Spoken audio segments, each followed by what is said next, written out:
Hola, soy Leonel Aliza Notelli Correa y le doy la más cordial bienvenida a Yo Leo. En este lunes de literatura vamos a tratar el tema de el romanticismo. Pues, sin más preámbulo, comencemos. ¿Qué es el romanticismo? Nosotros tenemos esa palabra culturalmente muy anclada.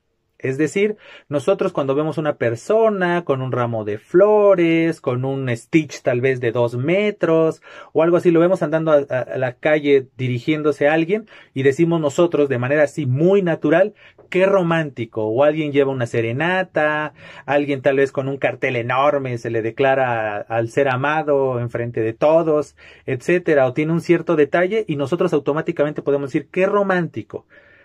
Pero no. Justamente ese uso y esa acepción de romántico tiene un grado de validez, pero no es la esencia del romanticismo, ¿correcto? Entonces, justamente el propósito también de esta explicación es hacerles ver qué es el romanticismo de manera genuina, de manera artística, porque más allá de ser una corriente artística y en consecuencia literaria, es un estilo de vida. El ser romántico implica cumplir ciertas características. ¿Por qué? Porque el romanticismo, así como cualquier otra corriente literaria, así como cualquier otra corriente artística, está derivado de su contexto histórico. Es decir, no surge nada, viene de la nada. Entonces, partamos de ese hecho. Entonces, ¿qué es el romanticismo? Para entender el romanticismo tenemos que entender un poco su contexto. ¿Cuál es este contexto? Fácil. Todo se sintetiza en un concepto, un suceso, que es la Revolución Francesa. Esa encabezada por ese personaje que seguramente ustedes conocen o han escuchado, que es Napoleón Bonaparte.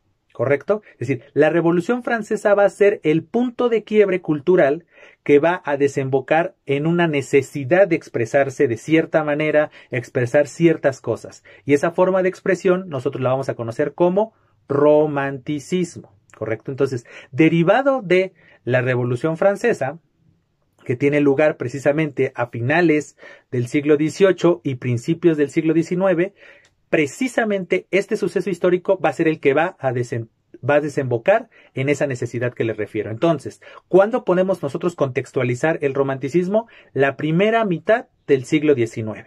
Es decir, vamos a ponerlo de manera así muy, muy tajante, entre el año de 1800 y 1840, 1850. Obviamente, como les dije, tuvo influencias en las siguientes corrientes literarias, en las siguientes formas de expresión. Hoy en día seguimos viendo ciertos tópicos, es decir, ciertos lugares comunes, ciertos momentos que están influidos por el romanticismo. Obviamente, el romanticismo es un parteaguas. Justamente hasta en el mundo de la filosofía, la que denominamos nosotros la filosofía moderna, precisamente tiene lugar en estas épocas, con un personaje tan importante como puede ser Emmanuel Kant, aunque está precedido de René Descartes, ¿no? Descartes o Descartes, como se le quiera mencionar, precisamente es como este padre de la filosofía moderna, y justamente Descartes pues es filosofía del siglo XVII, pero justamente con Immanuel Kant en el siglo XVIII, siglo XIX, pues va a tener este boom, ¿no? Este boom precisamente. Aunque Descartes, pues precisamente fue finales del siglo XVI,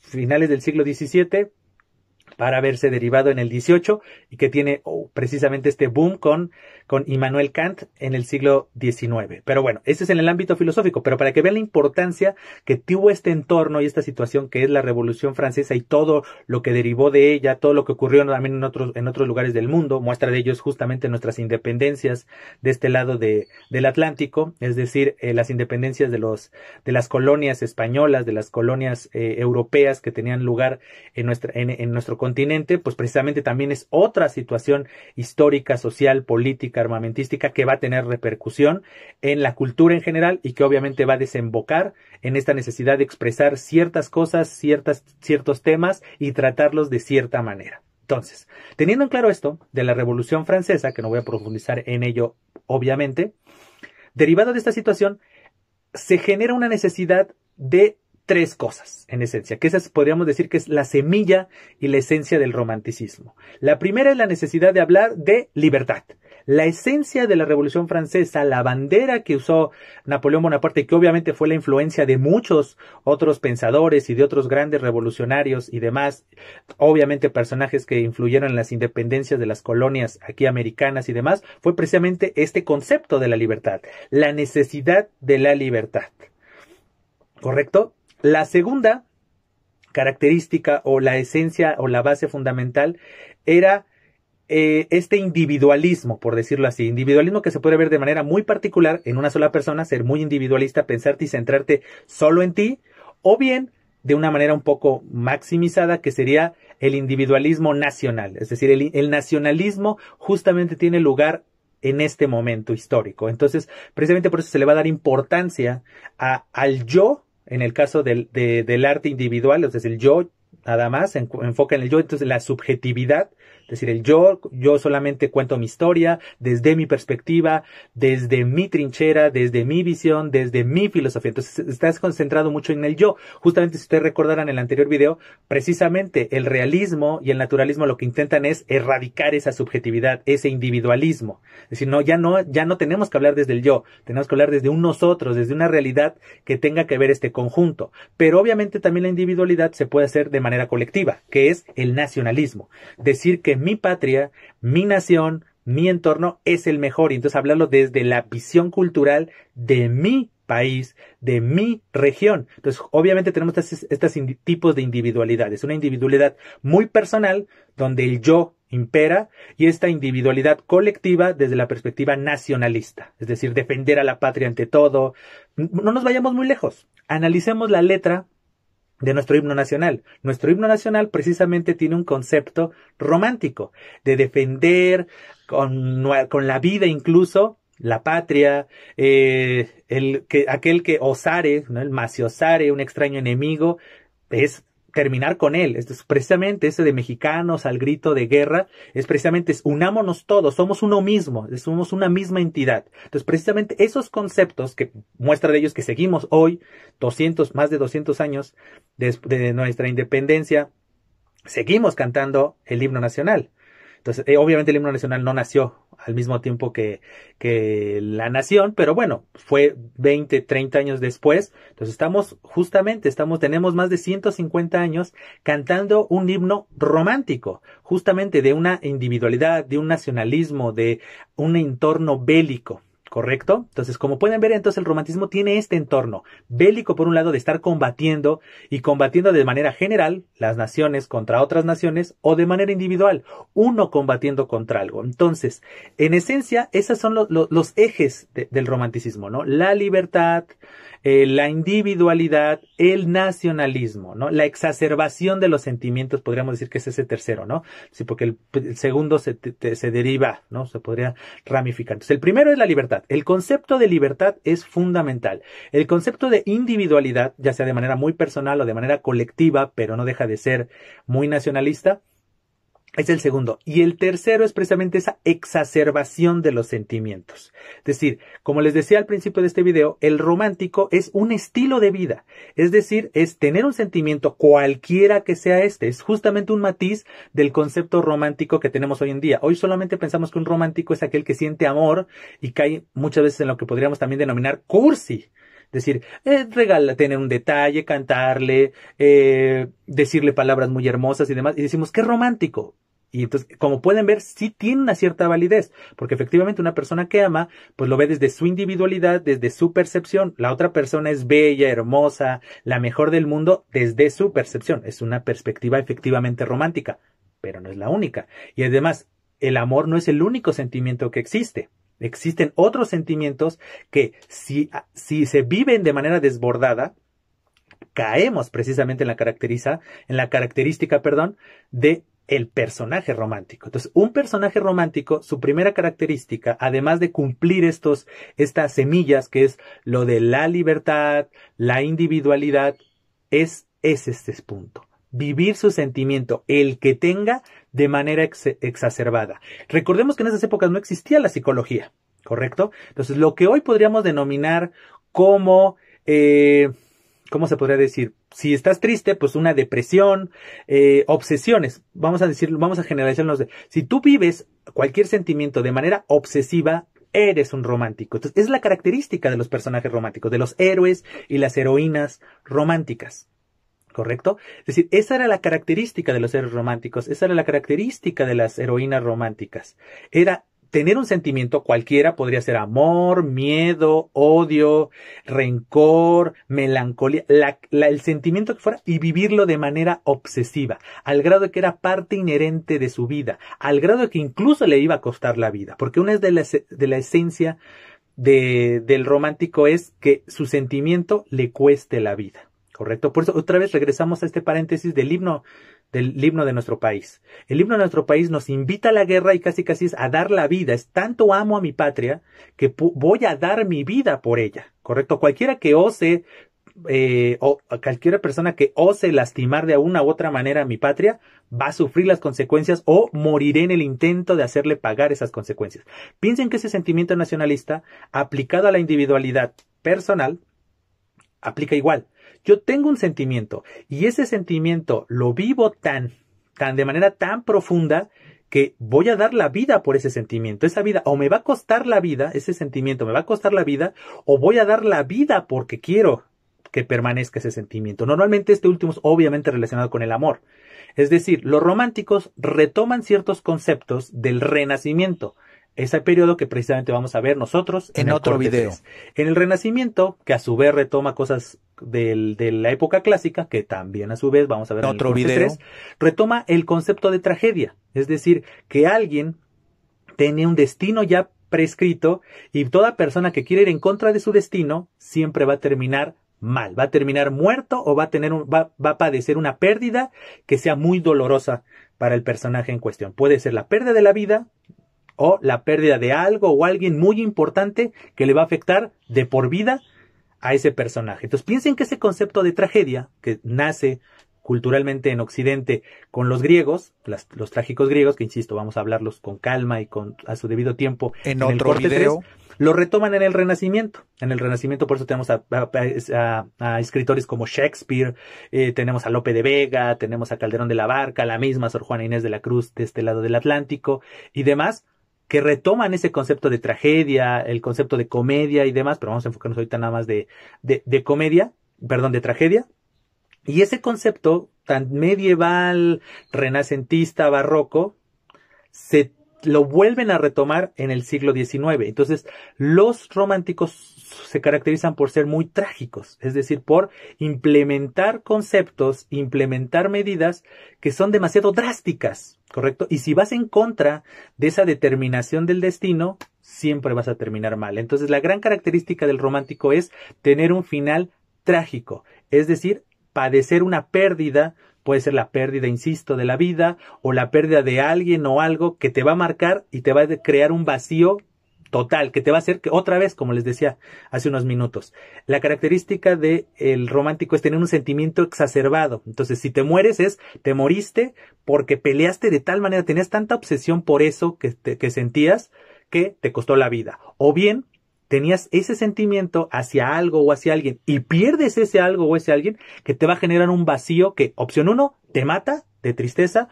o opción 2, te cambia la vida para toda la eternidad. Entonces, justamente esos son los puntos precisos del romanticismo, ¿correcto? Entonces, esas son las características esenciales del romanticismo. Tenemos ese contexto bélico, la Revolución Francesa y otras situaciones que no voy a profundizar en estos momentos. Y tenemos esta situación sociohistórica y demás, se ve reflejada precisamente en estos tres ejes, en estas tres directrices, que es la libertad, la individualidad y el sentimiento exacerbado. Entonces, esos tres conceptos son la esencia de todo.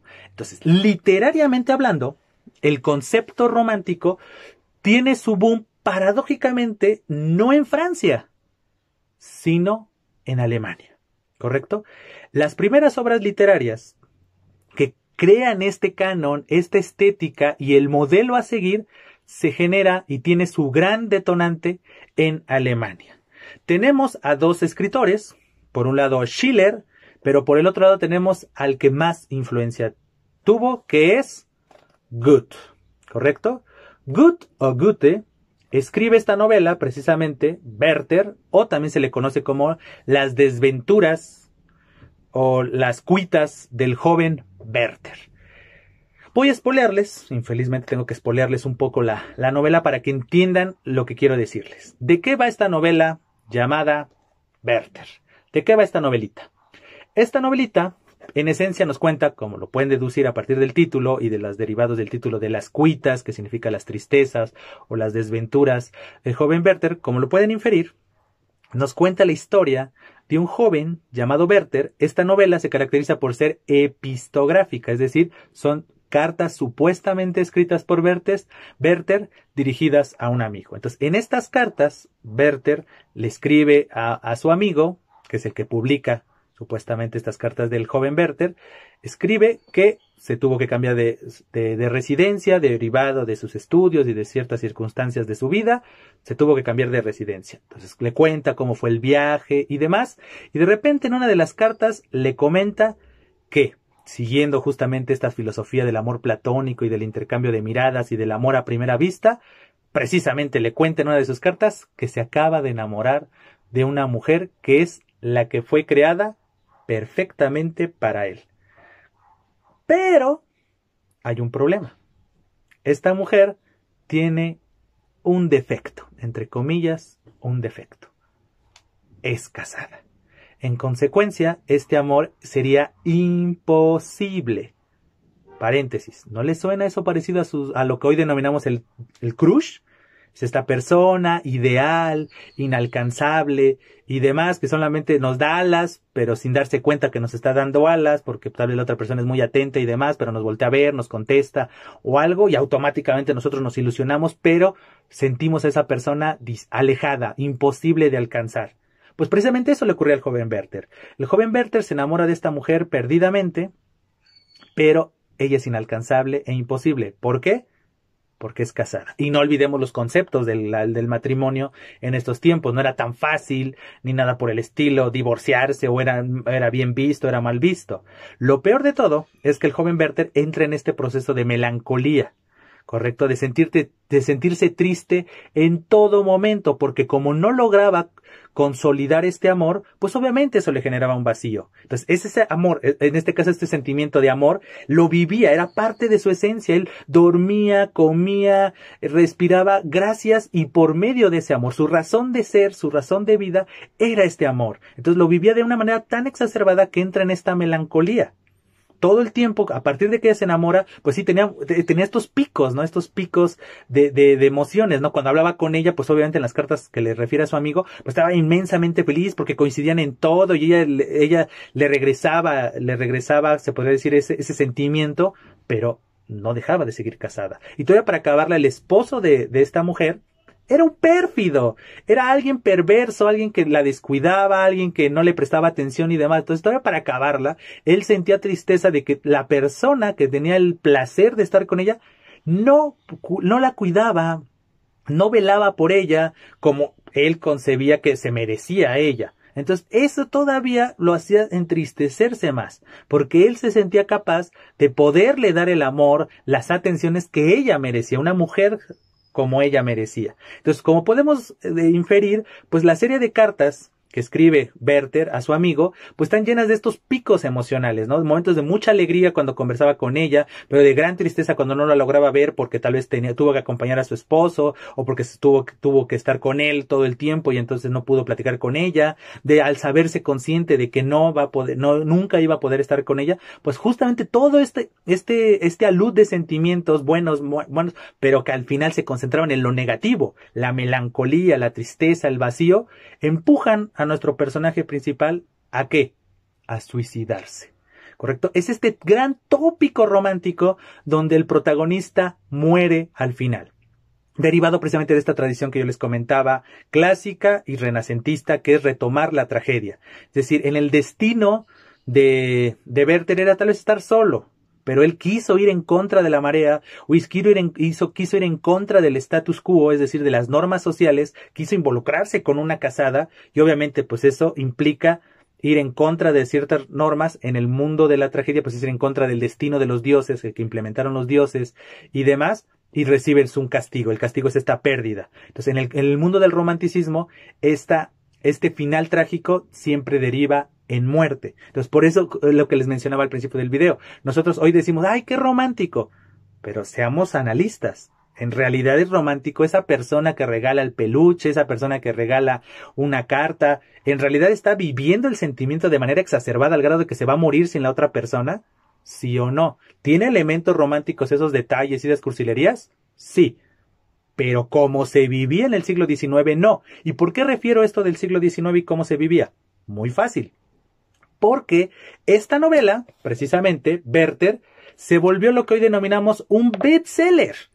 Todo mundo la leía, pero no solamente la leía, quería vivir lo que vivió el joven Werther. Entonces se volvió moda que las mujeres casadas estuvieran enamorando jóvenes, pero que pues obviamente eran inalcanzables, y literalmente, y los jóvenes a su vez se volvió moda que se quisieran involucrar con mujeres casadas o con mujeres imposibles. Entonces, literalmente, al contrario de lo que la lógica podría indicar, las mujeres casadas, en sus pláticas con amigas, presumían cuántos chicos se habían suicidado por ellas, cuántos chicos las perseguían, y después cuántos hombres se habían suicidado, como el joven Werther lo hizo en la novela, por ellas. Esa era la moda. Y viceversa. Los hombres, en sus tertulias, en sus pláticas masculinas, presumían cuántas mujeres casadas o cuántas mujeres imposibles ellos estaban detrás de ellas, cuántas mujeres casadas o cuántas, insisto, mujeres imposibles por X o Y circunstancia, estaban detrás de ellas. O sea, ellos estaban detrás de ellas. Esa era su presunción. Al grado de que vivir melancólico, triste, lo que hoy conocemos como depresivo, esa era la moda a principios del siglo XIX, derivado de esta novela de Goethe. Entonces, al grado fue que esta novela, nuevamente, Werther, fue censurada por el gobierno germánico. El gobierno alemán censuró, que ya prohibió publicar esta novela porque estaba generando un índice de mortandad enorme. En un lapso de 1 año, 2 años, el índice de mortandad de jóvenes era el pico, o el índice también de problemas maritales, porque pues tal vez la esposa al final sí se enamora, comenzó a tener estos que veres con el adolescente, el joven, el hombre que se le acercaba, y al final sí se terminaba enamorando, y pues te generaba problemas maritales. Entonces justamente esta novela generó tendencia, ¿correcto? Entonces, para que vean la importancia muchas veces del arte en la vida cotidiana. Entonces, precisamente esta novela genera los tópicos, los lugares comunes y demás del romanticismo. Nos muestra cómo es el héroe romántico prototípico. Es decir, es alguien que vive un sentimiento exacerbado, lo vive a flor de piel, pero que al final siempre va a terminar tan vacío que la muerte va a ser la única forma que puede tranquilizar, calmar el dolor que tiene. ¿Correcto? Entonces, esa es la esencia del héroe romántico, ¿correcto? Tener ese sentimiento, ese amor, dejémoslo en sentimiento, no quiero decir amor para no contradecirme de que lo romántico no solamente es amoroso, es tener un sentimiento cualquiera de manera exacerbada. Entonces, el joven Goethe y el joven Werther son una gran motivación para conocer nosotros los tópicos románticos. ¿Quiénes son otros autores importantes y destacados del romanticismo? Ya hablamos del alemán Goethe. Ahora sí, hablemos de los franceses. Por ejemplo, el autor francés más importante del romanticismo que tenemos es precisamente Víctor Hugo, ¿correcto? Víctor Hugo escribe esta novela que tenemos, Nuestra Señora de París, que ustedes, seguramente muchos de ustedes conocen esa historia porque es Nuestro amado Jorobado de Notre Dame, ¿correcto? Esa película que seguramente ustedes vieron de niños, producida por Disney, El Jorobado de Notre Dame, es precisamente esta novela de Víctor Hugo. O bien ustedes también conocen otra novela muy famosa de Víctor Hugo, que es Los Miserables, ¿correcto? Que, pues bueno, si no, ya sea porque la novela es enorme, pero bueno, seguramente ustedes la conocen por películas, ha habido muchas películas y demás. Los que tienen Netflix, creo que en su catálogo actual está precisamente una adaptación musical, porque esta novela fue adaptada al teatro musical en Broadway, si no recuerdo mal, y a su vez esta adaptación musical se llevó al cine. Entonces, si ustedes tienen Netflix, pongan en el buscador Los Miserables y van a ver justamente esta novela. Es una película algo larga, casi de 3 horas, pero porque la novela es enorme, tiene casi tiene 1000 páginas o sobrepasa las 1000 páginas, y precisamente tanto en Nuestra Señora de París como en Los Miserables justamente se ve otra faceta del romanticismo, que es lo que yo les decía al principio. Este amor exacerbado por la justicia, por la libertad, este amor a la patria, esta individualidad de una sola persona, pelear por todos, esta perspectiva épica, heroica de este personaje que representa los valores de la colectividad, y los valores de la colectividad a principios del siglo XIX era vivir desbordadamente por la justicia, por la libertad, por el deber ser. Entonces, precisamente estas novelas de Víctor Hugo nos, ¿cómo podríamos decirlo? Nos proporciona otra característica del héroe romántico, que es desvivirse por la justicia en general. No es buscando una justicia solamente para sí mismo, sino una justicia por el bien de la colectividad. Podríamos decir que Víctor Hugo ejemplifica muy bien lo que yo les decía de nuestro himno nacional. Este amor a la patria, este amor a los paisanos, por decirle así. Justamente esa es otra característica fundamental de el romanticismo. Entonces ustedes lo pueden ver, insisto, tanto en esta historia del Jorobado de Notre Dame, que es una historia justamente de amor. Otra característica del romanticismo era hablar del extraño, de lo exótico. En este caso pues tenemos el jorobado, tenemos a Quasimodo, que es un personaje que pues precisamente por su deformidad y demás tiene ese atractivo para el romántico. Los románticos buscaban la extrañeza, buscaban lo raro, buscaban lo exótico, buscaban lo extraño. Entonces justamente Quasimodo puede ser otro símbolo característico de el romanticismo. Precisamente en torno a esto, a esta situación, esta característica, tenemos a otro escritor también destacado francés, que es René Chateaubriand, que escribe sus 2 famosas novelas, Atala y René, que como lo pueden inferir, es una historia de amor trágico, una historia de amor entre Atala y René. Nos cuentan todo, cómo se conocen, cómo se relacionan, pero al final, como toda buena historia romántica, termina con la muerte de alguno de estos dos. No les voy a decir cuál, ya no voy a estar spoileando, ya aprendí que no tengo que hacerlo, solamente lo tuve que hacer con Werther para que entendieran la esencia. En Atala y René precisamente ocurre esto, pero Atala y René están en un contexto exótico. Hablan de regiones lejanas, hablan de ciertos usos y costumbres de lugares desconocidos. ¿Por qué? Porque al romántico justamente también le importaba esto, este exotismo, estas situaciones lejanas, distantes, etc. Entonces, como ven, en Europa teníamos estas características, que es el germen precisamente del romanticismo, de hablar de esto, ¿no? La libertad, la justicia, la individualidad, pero todo rodeado de esta exacerbación de los sentimientos. Entonces, como vieron, ya les hablé un poco del amor. Es decir, obviamente el romanticismo pues tuvo las grandes historias de amor que se siguen derivando hoy en las grandes telenovelas que, por ejemplo, producimos aquí en México, ¿no? Todas las historias de que una persona nada contracorriente y demás. La única diferencia entre las telenovelas de hoy en día, las telenovelas tradicionales mexicanas, y el romanticismo es el final.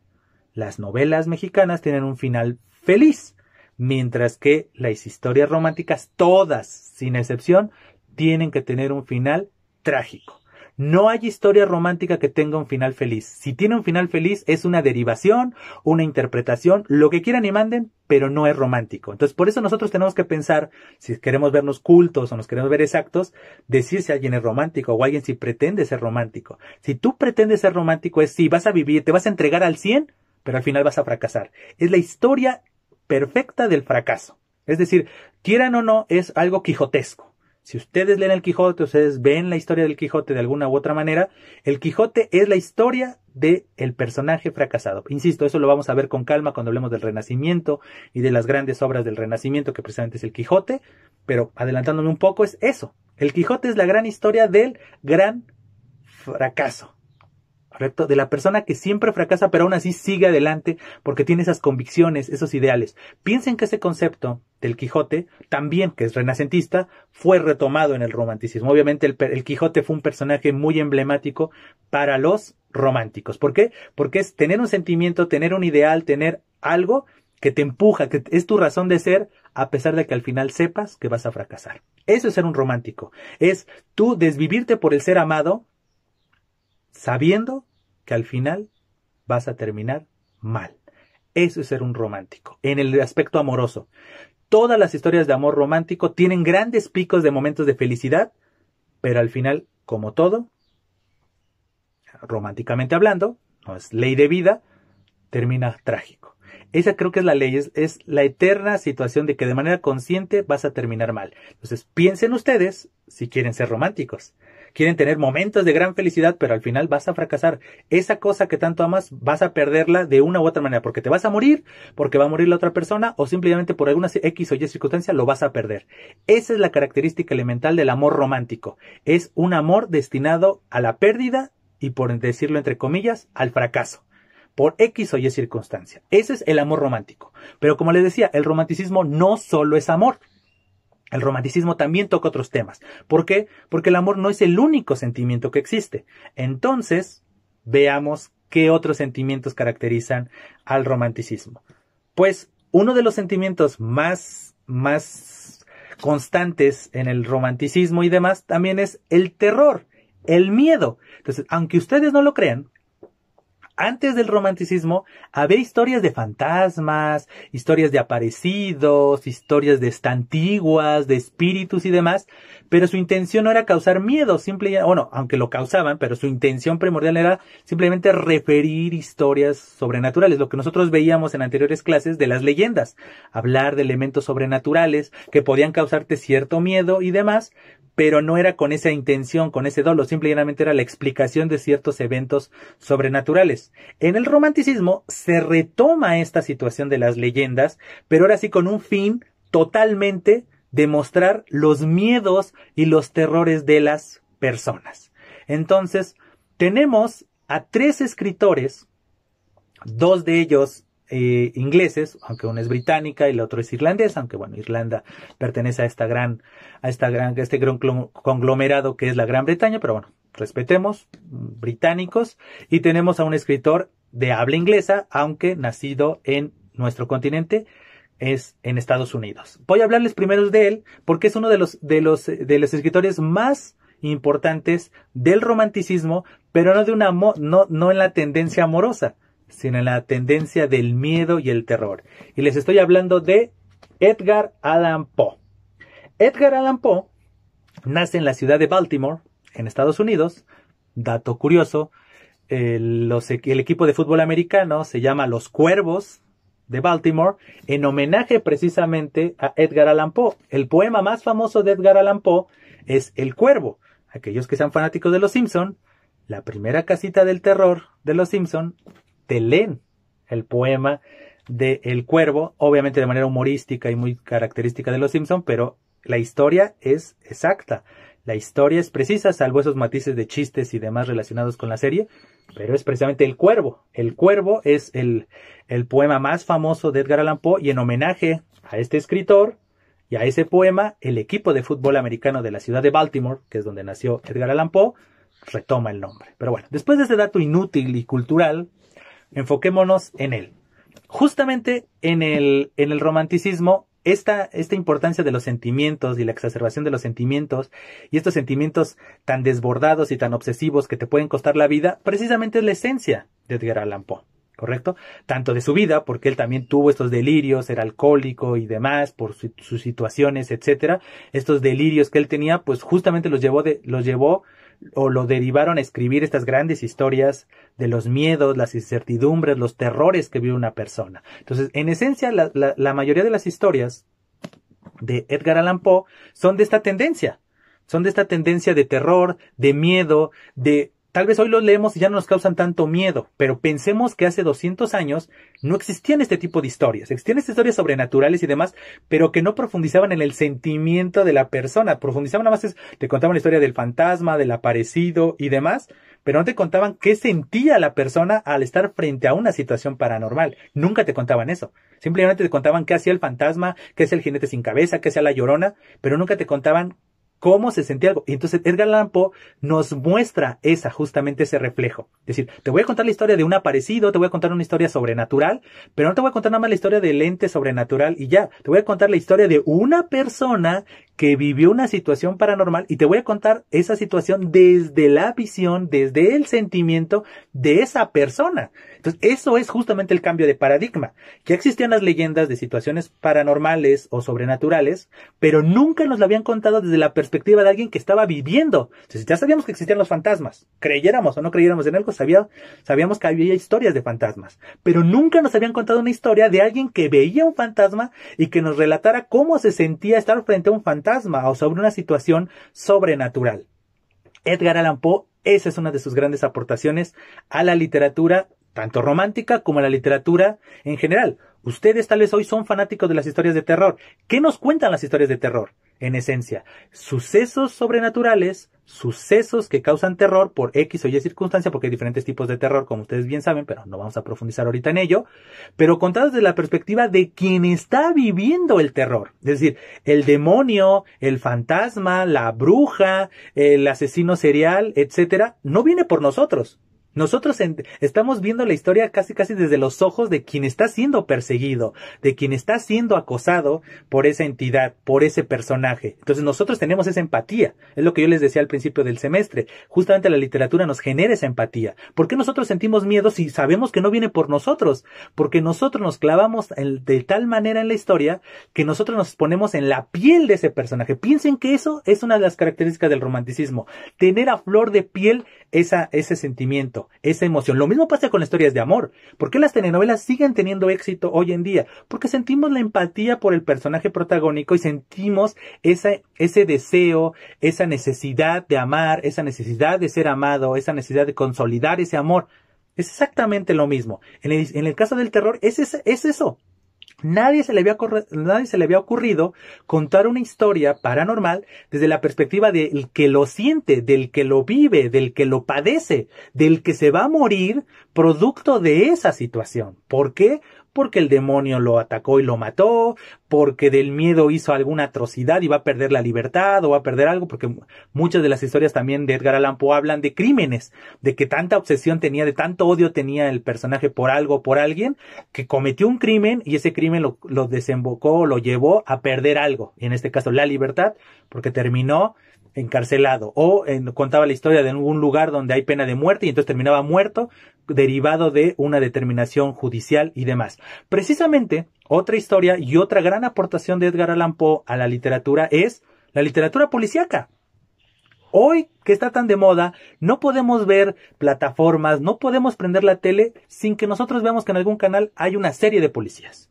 Justamente las series policíacas son un constructo romántico. Porque, ¿de qué van las series policíacas? Nos hablan de un crimen y nos hablan de lo que siente y las acciones que tienen que llevar a cabo. Opción 1. Los detectives, los policías, cómo traman todo y cómo nos metemos en la mente del policía, en los sentimientos que siente, que piensa y demás para resolver el crimen. O hay historias donde vemos la historia criminal desde la perspectiva del delincuente. Nos adentramos a la historia desde la psique, los sentimientos y las emociones del delincuente y cómo el odio que siente hacia algo, el placer que siente tal vez al hacer su crimen, el terror o la incertidumbre que tiene por saberse perseguido, por sentirse buscado. Justamente esa es otra característica del romanticismo, el adentrarnos a las emociones y los sentimientos de alguien. Insisto, en este caso a Edgar Allan Poe se le ocurrió la brillante idea de adentrarnos a la mente del criminal o a la mente del detective, del policía, persiguiendo a un criminal en torno a un crimen. Entonces, esa es otra de las grandes aportaciones que nos hace Edgar Allan Poe, para que vean que los sentimientos no solamente son los positivos, los bonitos del amor, como lo vimos bonitos entre comillas, porque ya vimos que el amor romántico está destinado al fracaso, si no, no es amor romántico. En el caso del terror y demás, aquí sí al igual. Son historias que terminan mal. El protagonista termina muerto o termina con la pérdida de algo. Son finales trágicos. Tenemos que tener muy claro eso. El héroe romántico, la heroína romántica son personajes trágicos. Siempre van a terminar mal. ¿Correcto? Las historias policíacas tienen elementos románticos solamente que con una situación. Al final sí terminan resolviendo el caso. Esas son las grandes historias de detectives y demás que crea. Pero, de todos modos, hay muerte, hay pérdida de alguien, que obviamente se perdió algo, se robó algo y demás. Al final sí, tal vez la justicia termina ganando, pero la esencia del germen es eso, que alguien pierda algo. En el caso del delincuente va a perder su libertad porque va a estar en la cárcel, o va a perder la vida porque estuvo sentenciado a muerte, porque hay pena de muerte en la ciudad o en el país donde se cuenta la historia. Entonces, precisamente esa es la historia y demás, ¿no? Entonces, ese es el elemento fundamental. Obviamente, las historias de detectives y policíacas pues, no son tan románticas como lo podemos pensar, aunque tiene estos elementos. Bien, otros personajes, otros autores importantes de terror, de miedo y demás, pues tenemos al irlandés Bram Stoker, con su famosísima historia Drácula, ¿correcto? Como ven, justamente el romanticismo hablaba precisamente de este apasionamiento y demás, pero también hablaba de cosas raras, de cosas extrañas, de cosas sobrenaturales, de historias paranormales. ¿Y qué mejor que hablar de un vampiro? Hablar de un monstruo que no se conoce, que está en un lugar lejano como Transilvania, que para la época que se escribe la novela, pues no era un lugar cotidiano, no era un lugar que, derivado de la historia que cuenta Bram Stoker, pues ya todo el mundo viajaba a ese lugar, pero bueno, antes de que esta novela surgiera, pues no. Nadie hablaba de Transilvania ni nada por el estilo, nadie hablaba de estas formas, de estas tendencias y demás, nadie contaba estas historias. Entonces, Bram Stoker escribe precisamente esta novela donde subyacen estas características, ¿no? La oscuridad, el misterio, los sentimientos exacerbados, este erotismo, justamente estas sensaciones, estas emociones a flor de piel, estas situaciones extravagantes, exóticas, extrañas, lo vemos precisamente en Drácula, que precisamente, otra vez, hablando de plataformas y demás, si hoy se meten a Netflix, hay una miniserie llamada Drácula, para que vean que hoy en día 200 años después, siguen vigentes estas historias, siguen vigentes estos tópicos, siguen vigentes estas situaciones. Por ejemplo, otro ejemplo podríamos decir Sabrina. Efectivamente, Sabrina es un cómic que se generó hace 50, 60 años, pero la historia, el germen, los tópicos y demás son totalmente románticos. Hablar de brujas, hablar de situaciones exóticas, raras, paranormales y demás, desde una perspectiva y los males que esto causa, etcétera, son elementos románticos. No estoy diciendo que Sabrina sea una historia romántica, pero sí tiene elementos románticos, así como Drácula. Otro ejemplo puntual lo tenemos aquí con otra escritora británica, que es nuestra querida Mary Shelley, que escribe la famosísima historia de Frankenstein. ¿Correcto? La historia de Frankenstein, en esencia, es otra historia que tiene una crítica hacia la creación, una reflexión sobre los avances tecnológicos, porque era la electricidad. Si ustedes recuerdan o se saben más o menos la historia de Frankenstein, pues precisamente es revivir a un muerto a partir de la electricidad, porque eran esos estudios que habían en esa época. Es un reflejo de los avances tecnológicos y científicos de la época, pero a su vez la historia es una crítica de la creación, porque tenemos a este personaje principal que es Víctor Frankenstein, que crea este monstruo, que no se llama Frankenstein, subrayo, se llama Adam, ¿correcto? Aunque bueno, podemos llamar que se llama Adam Frankenstein, pero no, es Adam, como Adán, solo que en inglés, o si lo traducimos al español el nombre, pues es Adán, muy parecido al primer hombre según la visión judio-cristiana. Entonces, ese es el punto esencial, es una crítica de cómo el creador hace su obra de creación y se olvida de su creación, la abandona, no es lo que esperaba y entonces la deja. Eso es justamente lo que nos cuenta Frankenstein. La novela de Frankenstein es precisamente eso. Es la historia de un hombre que, derivado de sus necesidades y de sus situaciones, de su dolor y de su vacío, quiere ir en contra del destino, ir en contra de la determinación natural, o si lo vemos desde una perspectiva religiosa, desde el dogma, ir en contra del dogma de quien el único que puede dar vida es Dios y el único que la quita es Dios. O, viéndolo de una perspectiva natural, pues la gente vive y muere y no puedes ir en contra de eso. Esa necesidad de querer revivir al hermano y demás, hace que Víctor Frankenstein, producto de los avances tecnológicos y científicos, reviva, crea un nuevo ser, lo saque de la muerte y lo crea. Pero después, cuando descubre que ha cometido un grave error, abandona a este ser que ha creado, y este ser que ha creado, que era noble, tranquilo y demás, se vuelve perverso, se vuelve vengativo. Entonces justamente podemos ver que en el romanticismo también hay este simbolismo, esta crítica social que se va a explotar en el realismo precisamente, que nosotros ya hablamos de él en anteriores videos y en anteriores sesiones. Se va a derivar precisamente de esto. Entonces, ahí tenemos la esencia precisamente del romanticismo. Obviamente es un sentimiento exacerbado, un sentimiento de llenar el vacío, un sentimiento de depresión, de ansiedad y demás, que ahora lo conocemos gracias a la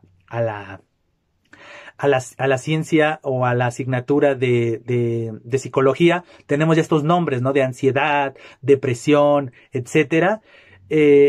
En estas épocas no existía eso, existían los sentimientos, existían las emociones, pero no tenían este nombre, este constructo, este estudio, y entonces se exacerbaba simplemente reflejándolo y mostrándolo tal cual era, como lo puede ocurrir aquí.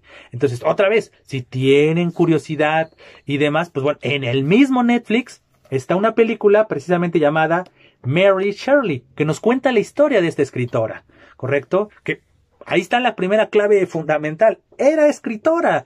No olvidemos, mejor dicho, en estas épocas, pues obviamente las mujeres todavía no tenían esta libertad y esta apertura como hoy en día, felizmente la tenemos. Entonces, saber la historia de Mary Shelley, todo su contexto, su matrimonio y demás, es muy importante, es muy fundamental para entender precisamente el contexto del que estoy hablándoles, el marco histórico, el marco cultural, para entenderlo. Es una película que dura 2 horas y podemos entenderla.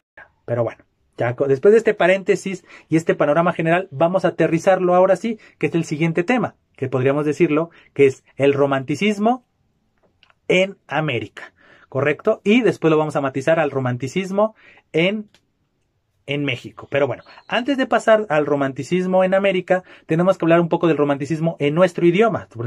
Primero tenemos que entender eso.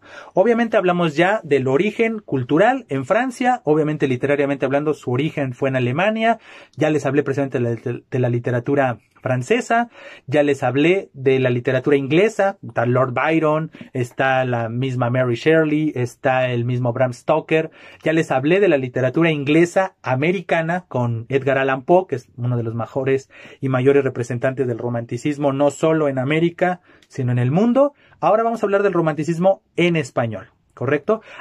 En España, vamos a hablar obviamente primero en Europa, en España hay una larga lista de escritores que son románticos. Tenemos al Duque de Rivas con su obra de teatro Don Álvaro, la fuerza del Sino, tenemos a José Zorrilla con su afamada obra de teatro el Don Juan Tenorio, tenemos a José Espronceda con su Canto a Teresa o su Estudiante de Salamanca. O sea, tenemos estos grandes escritores, pero el escritor más destacado del romanticismo español y en consecuencia del romanticismo escrito en España europeo, obviamente, es Gustavo Adolfo Bécquer. Gustavo Adolfo Bécquer salta a la fama por 2 libros esencialmente. El primero de ellos es precisamente Rimas, que como lo dice su nombre, son poemas y demás. Y por el otro lado, su otro afamado libro, que es Leyendas. Entonces, como recordarán, las leyendas, como les acabo de mencionar, era un elemento fundamental tradicional, ¿correcto?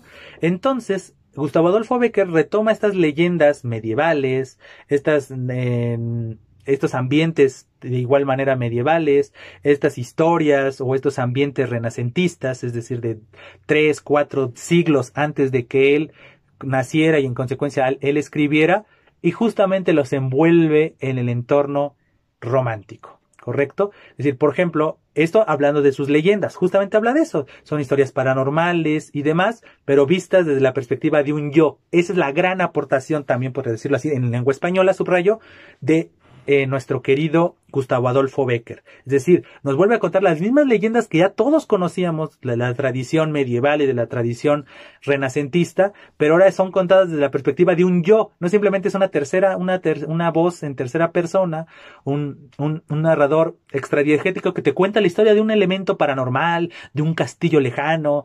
No. Te lo cuenta muchas veces desde la perspectiva de un yo. Yo lo vi, yo lo viví, yo sentí esto frente a esta situación. Eso es un poco lo que yo les mencionaba de Edgar Allan Poe.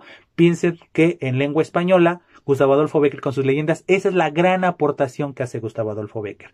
Eso es en relación con la narrativa.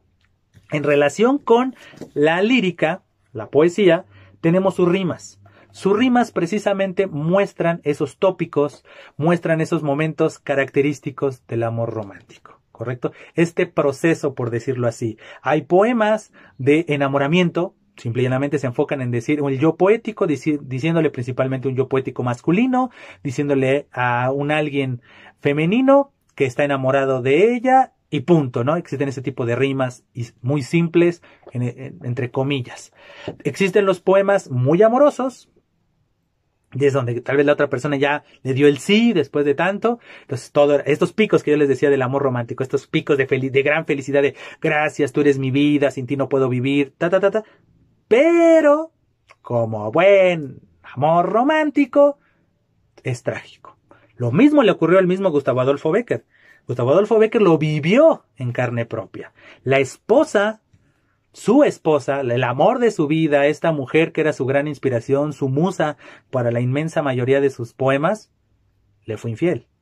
Y eso lo metió en una depresión garrafal, que precisamente se ve reflejado en sus últimas rimas. Sus últimas rimas precisamente ya son de despecho, ya son de odio hacia el ser amado, o de, tal vez no de odio, pero sí de, no es de canción del grupo pesado de ojalá que te mueras, no tanto así, no un estilo emo, panda, de rojo te ves bien, rojo sangre, no cae a ese odio exacerbado, pero sí es de una desilusión, sí es de una decepción, ¿no? De como de te amaba tanto y tú me saliste con una triquiñuela que me llena de tristeza, que me llena de vacío, no sé ya qué vivir porque pues tú eras mi todo, te lo decía antes. Imagínate ahora que ya no tengo nada. Entonces justamente es un poco de eso, el orgullo, ¿no? Muchas veces la indiferencia entre la pareja y referir ese tipo de situaciones. Acérquense, los poemas, las rimas de Gustavo Adolfo Bécquer son muy cortas, no son muy largas y justamente evidencian, ustedes pueden investigar algunos de estas rimas y verán que es una buena lectura, es una lectura amena. Si están enamorados, busquen las primeras rimas donde todo es belleza y demás. Y al contrario, si están tristes porque fueron rechazados, porque acaban de romper una relación, lean de las últimas rimas de Gustavo Adolfo Bécquer, porque precisamente habla de ese vacío, de esa reflexión que uno muchas veces toma cuando termina una relación. Dígase de amistad, no obligatoriamente tiene que ser de pareja amorosa, puede ser una relación amistosa y demás, etcétera, que termina y te llena este vacío y estas dudas y estas incertidumbres, esta necesidad de querer tener al otro de frente y como cuestionarle el por qué hicimos esto, por qué permitimos esto, o por qué me hiciste esto si es que está una traición de por medio, por qué te traicionaste a ti mismo y en consecuencia me traicionaste a mí al hacer algo que no tenías que hacer, etcétera, etcétera. Justamente esta dicotomía, este polimorfismo, esta sinfonía de sentimientos la podemos ver precisamente en Gustavo Adolfo Bécquer, ¿no? Entonces es una lectura totalmente recomendada, leer sus leyendas, ver estas historias tan españolas, nacionales. No olvidemos el nacionalismo español, ¿correcto? Aunque le gustaba lo exótico y demás, pero también era buscar lo exótico muchas veces en tu propia región, en provincias que no eran muy visitadas o no eran muy conocidas o no eran muy referidas. Precisamente es lo que hace Gustavo Adolfo Bécquer. Entonces pueden ustedes leer y acercarse a alguna de sus leyendas y conocer esta perspectiva individual de ciertas provincias, este exotismo, este sentimiento de incertidumbre, de temor, de terror, etcétera, en sus leyendas. O si queremos hablar de solamente amor romántico, amor trágico, amor de rasga y llora y rasga y duele, pues leamos las rimas de Gustavo Adolfo Bécquer. Eso es romanticismo en lengua española. Ahora sí, pasémonos de Europa a América. Entonces, en esencia, obviamente las influencias del mismo Gustavo Adolfo Bécquer, pero principalmente de Goethe y principalmente, ahí sí creo que repetido mucho principalmente, pero no. Lo principal y lo esencial del romanticismo en América, su mayor influencia fue lo francés. Entonces, Víctor Hugo es el gran escritor para estas épocas. Todo el mundo hablaba del gran Hugo, que era Víctor Hugo, y es la gran influencia, ¿correcto? Entonces, esta necesidad de la justicia social, hablar de historias amorosas, obviamente, hablar de lo exótico y demás, lo vamos a ver también en nuestro continente. Por ejemplo, tenemos a un escritor colombiano llamado Jorge Isaacs. Jorge Isaacs escribe una historia llamada María. Nada más, María. Y es una historia de amor romántico. Dos personajes que se conocen, se enamoran y todo y como pueden deducirlo e inferirlo, el final es trágico. Ella muere. Otro spoiler. Ella al final de la novela muere. Entonces, como ven, ahí tenemos una historia, es muy similar a Pablo y Virginia, que también es de un escritor francés y demás. Tenemos estas grandes historias que obviamente siguen una tradición, no nació el amor trágico con los románticos, es una larga historia y demás, pero bueno, viéndolo desde la historia moderna, siglo XVIII, siglo XIX, efectivamente, ¿no? El amor romántico tiene una tendencia al fracaso, a la pérdida, a la nunca consolidación. Es algo, estar tan cerca de la felicidad y de repente ocurre algo que es inesperado y se lleva esa felicidad al cauce. Entonces, esa es justamente, ¿no? Tenemos esa historia muy romántica, inherentemente romántica, que es María de Jorge Isaacs. Entonces, es una historia, precisamente, que nos cuentan los idilios de la protagonista, María, y su enamorado, Carlos, cómo se conocen, cómo se enamoran, cómo se relacionan, estos grandes picos de felicidad cuando se veían y cuando se besan por primera vez, y la promesa del amor eterno y de casarse, etcétera. Pero ocurre algo en la vida de ambos que va a desembocar en este final trágico que se ve reflejado, infelizmente, con la muerte de la protagonista y quien le da nombre a la novela. Esa es una novela, por ejemplo, americana, colombiana. Vamos a hablar ahora de Argentina. Vamos a ir un poco más abajo al continente y tenemos a Esteban Echeverría. Esteban Echeverría también es un escritor romántico, pero no de las típicas historias, otra vez, de amor, sino en esta perspectiva social, muy al estilo de Víctor Hugo, de mostrar las injusticias, algo que justamente va a retomar, como les comentaba en anteriores videos, el realismo. Entonces, Esteban Echeverría escribe dos historias, El matadero y La cautiva. Me quedo con la primera, El matadero, que precisamente, como indica su nombre, nos habla de la forma de ver y vivir la vida en una provincia de Argentina y nos lo muestra de una manera exacerbada. Qué se sentía en el matadero, cómo se vivía en el matadero, cómo vivían las personas en el matadero, cuál era el modus vivendi de estas personas, la forma de pensar, de sentir. Es un cuento de mediano aliento, y precisamente ahí está esa otra arista del romanticismo. Tenemos la arista amorosa, con Jorge Isaacs y María. Este amor trágico, este amor destinado al fracaso, porque pues por lo visto para los románticos nunca puedes llegar, la felicidad no dura eternamente, al contrario de la tristeza. Entonces, esa filosofía a mí me agrada, pero bueno, esa es cosa mía, no de ustedes. Regresando al punto del romanticismo, tenemos esta otra arista, el romanticismo social, de estar viendo a la comunidad, a la colectividad, de mostrar esta tendencia realista, por decirlo así. Insisto, el realismo décadas después va a retomar esa arista del romanticismo, de todo el romanticismo lo único que importa es este reflejo de la realidad, nada más, no desde una realidad individual, sino desde una realidad colectiva. Eso es lo que va a ser el realismo. El romanticismo quiere evidenciar la realidad desde una perspectiva subjetiva, desde el yo.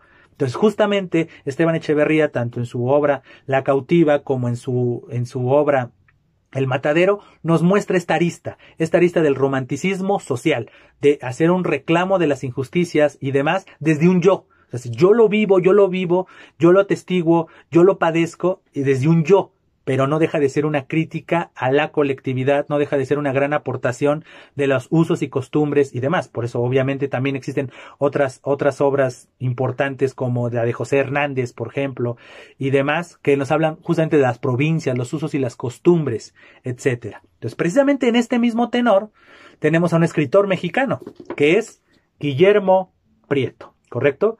Memorias de mis tiempos. Ahí está. En el título nosotros podemos inferir precisamente de qué trata. Es este romanticismo nacionalista.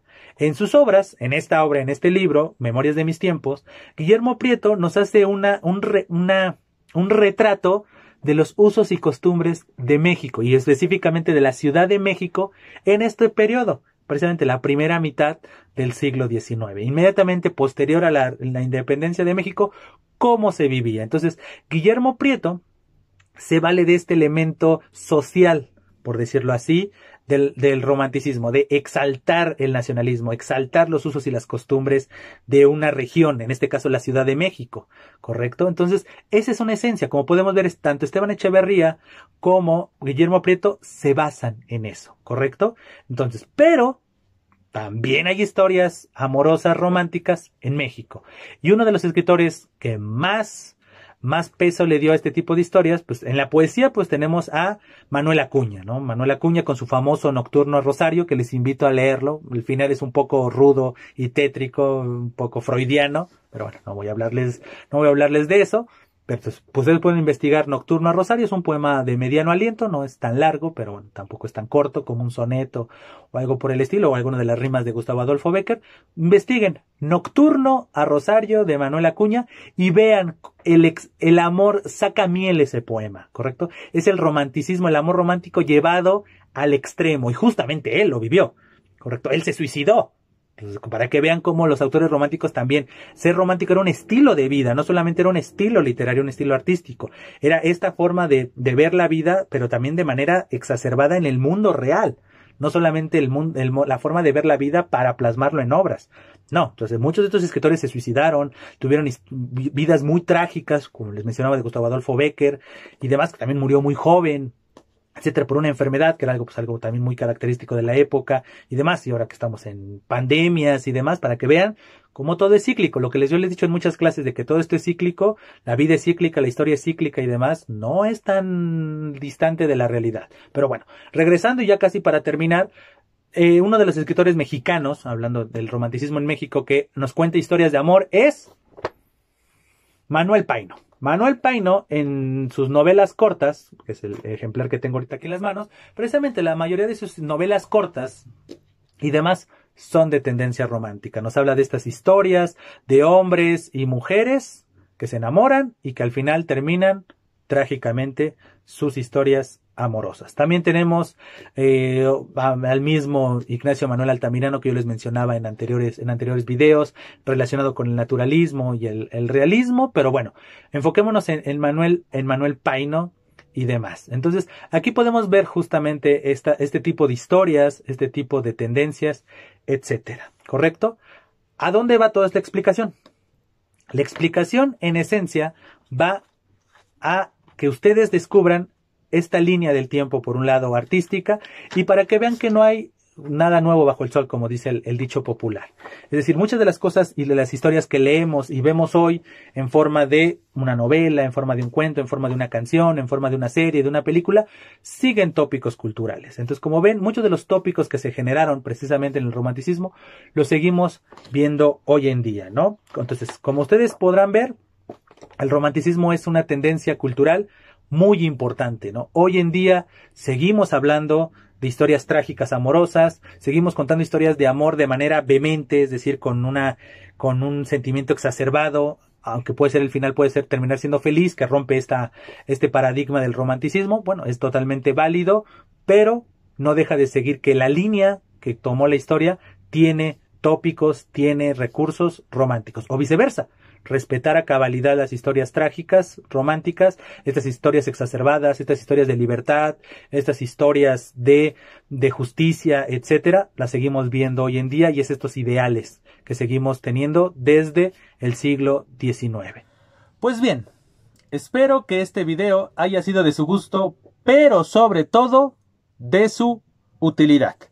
Pues antes de despedirme no me queda nada más que, como siempre, hacerles la cordial invitación a que se suscriban al canal, así como que me hagan llegar sus comentarios, los cuales pueden ir sobre si conocían esta perspectiva, conocían estos autores en torno al romanticismo, o bien sugerirme temas, autores, perspectivas. También les hago la cordial invitación a que me sigan en mis distintas redes sociales, dígase Facebook, Twitter e Instagram, las cuales podemos usar también como un foro o como una plataforma en la que ustedes me hagan saber sus comentarios, sus sugerencias y todo aquello que le abone a este canal de YouTube llamado Yo Leo.